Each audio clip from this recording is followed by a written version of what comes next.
everyone, my name is Stephanie. So our topic for tonight is selection. Selection process is a strategically planned procedural approach developed by human resource professionals and implemented by the organization. Selection is concerned with picking the right candidates from a pool of applicants. The selection process is so important for a business. Selection is important because of the production and performance value the companies get by making good hires and the high cost of replacing employees following bad hires. Selection process begins after a job is posted internally or externally. One of the first steps is the preliminary interview. A preliminary interview should be conducted by someone who inspires confidence, who is generally interested in people, and whose judgment of applicants is fairly reliable. They should be courteous, kind, and receptive. They should not appear impatient during the actual interview. So a recruiter will start to screen the applications or resumes to determine which applicant to conduct for the screening. The preliminary interview is an initial interview or conversation to gather basic information about how applicants' goals, skills, and qualification can benefit a company's needs. Many companies have applications that are done online. When a job opens, tons of resumes can come pouring in. Even after you start to narrow down, you can still have over several resumes that can fit the role. Recruiters will use these remaining applications to narrow down who will be contacted. It's best to call as soon as you have them picked out to set up phone screen times. You want to give the candidate time frames that are accommodating. The phone interview should be around 15 to 30 minutes maximum. When conducting the phone screen, provide a little information about the job to establish the type of candidate you are looking for. You want to make sure the candidate fully understands the type of candidate that you are searching for and the kind of job culture that you represent.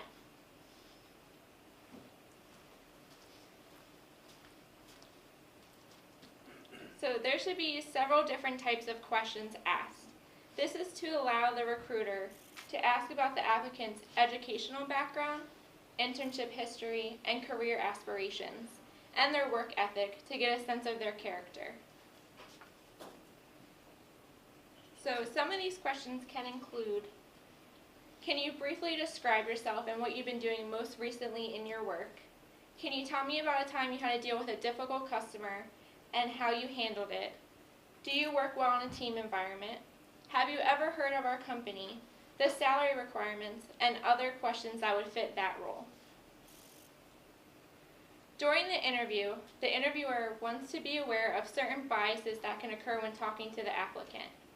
These can include the halo effect, or the interviewer lets one favored qualification, trait, or experience influence all other factors, resulting in a high or low performance rating. Some others include the similarity effect, or an evaluator rates a candidate based on characteristics appraisers see in themselves. Last, the primacy effect, which is associated with the first impression, which can play a powerful role.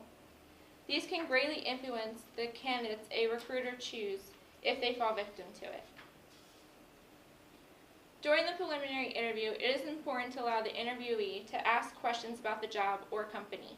Tell the candidate when you anticipate scheduling face-to-face interviews and provide them with contact information to keep in touch. Express appreciation for the applicant's time and interest in the company.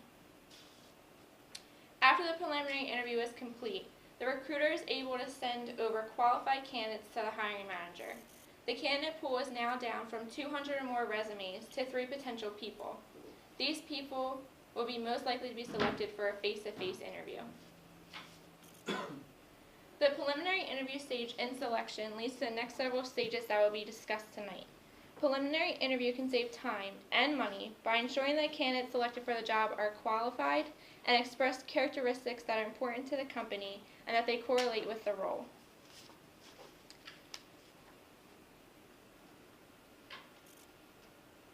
So a few months back, I had a phone screen set up with a produce category manager position located at our San Francisco location. Most of my phone screens that I perform on average last about 10 minutes. We have very simple questions like the one that I had explained back in previous slides. So since produce category managers have a higher skill requirement than most of our jobs, the questions can be a little more in-depth. So some of the questions ask about difficult customers or vendors, how they solve the issues, would they do that same course of action, what happens when someone says no, questions of that type of nature. So I was on the phone with this applicant for over an hour. He would answer my questions by beating around the bush, and then he would tell me this whole life story that had nothing to do with the questions. He told me about his girlfriend and his life in California, but he didn't mention any skills that matched our job. So needless to say, I never sent him over to our hiring manager. So to recap, preliminary interview is very important in the first steps of the selection process. The preliminary interview is used to eliminate candidates that do not meet the minimum eligibility criteria and to gain more insight and information that is not obtained by the employee application.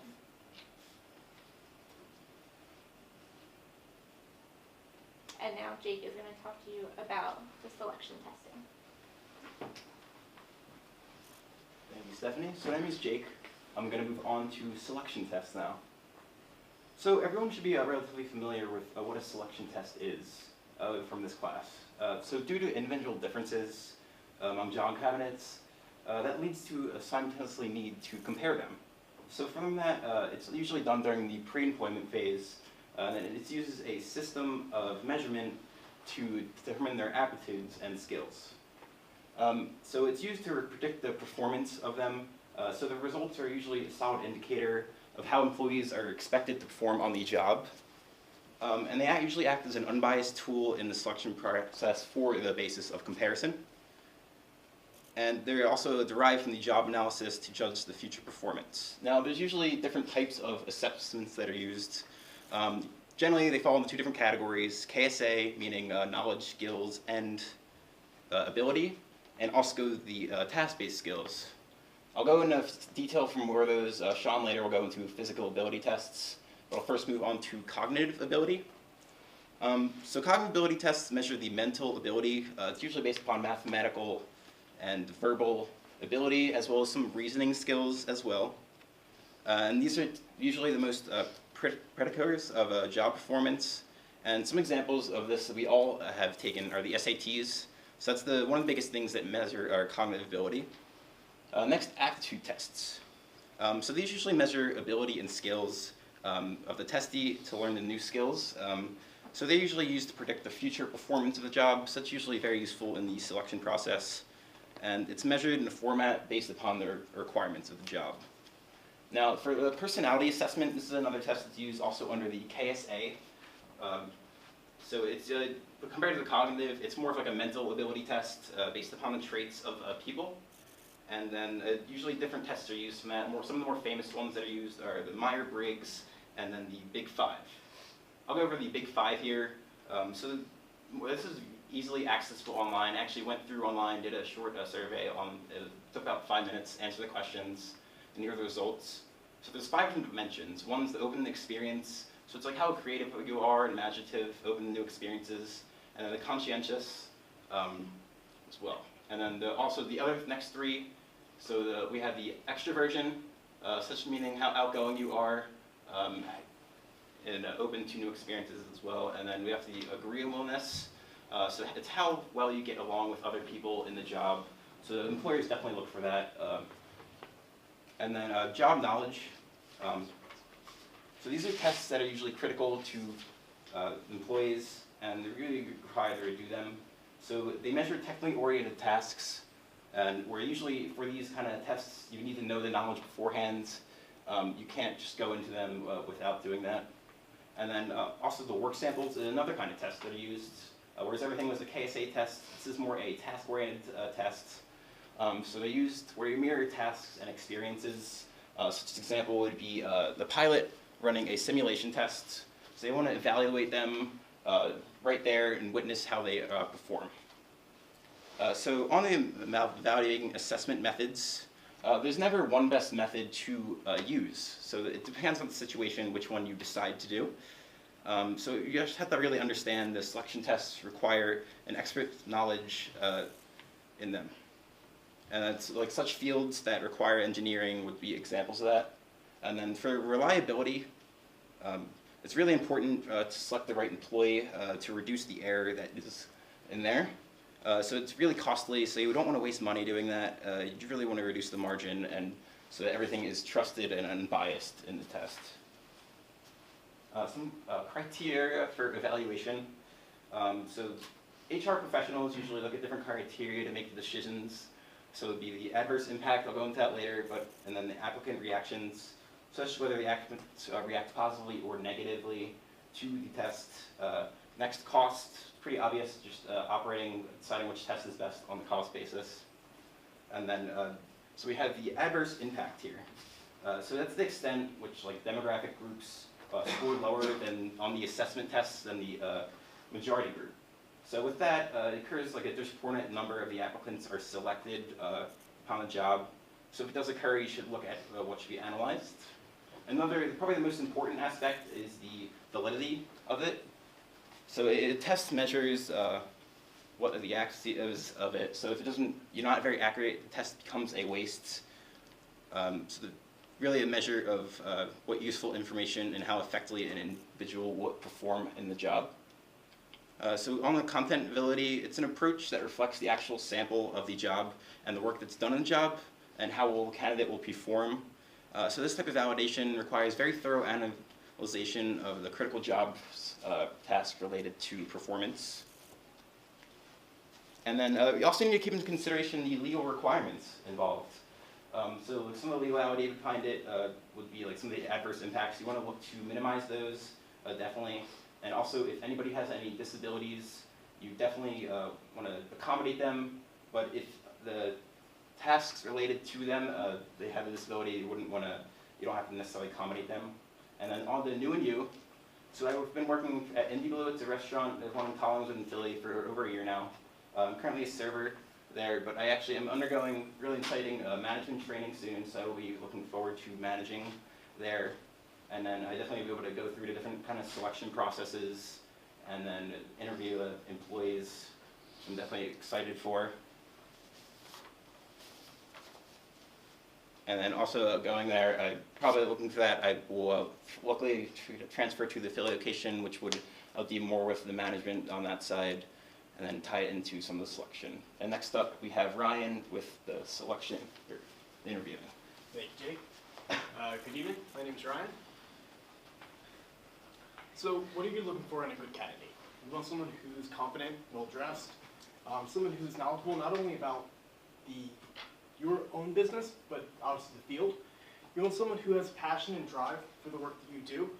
And you want someone who can give you direct and non-invasive answers. So as Stephanie said, you want someone who's going to beat around the bush. So I'm going to talk about some different types of interviewing. So one that's pretty uncommon, that especially as junior HR professionals we probably won't get to right away, is a luncheon, which is normally reserved for executives. It's really a chance to wine and dine say a head of a department that you really want to get on board. Over the phone and Skype interviews have really grown in the last 30 years. It gives you an opportunity to really increase the bottom line in terms of if you wanted to pull someone in from across the country, excuse me, it will allow you to kind of scan them ahead of time so you're not wasting your money flying them out, housing them in a hotel, only to not hire them. So the group and panel interviews are typically, again, used for executive upper echelon positions. Some of the benefits include having multiple people being able to interview this potential employee at the same time, which can get better feedback. Some drawbacks is it does take up more time. The one-on-one is the most common, and it's what we will typically be experiencing as we go out into the workforce and what we will be conducting ourselves. Some of the benefits are the time. Like I said, with the panel, you have multiple people going after one candidate. In this, it's a one-to-one ratio, so one recruiter can do multiple candidates. Some things you really want them to bring along with them is hopefully their A game, and you also want them to bring a cover letter, resume, and a reference sheet. Even if you don't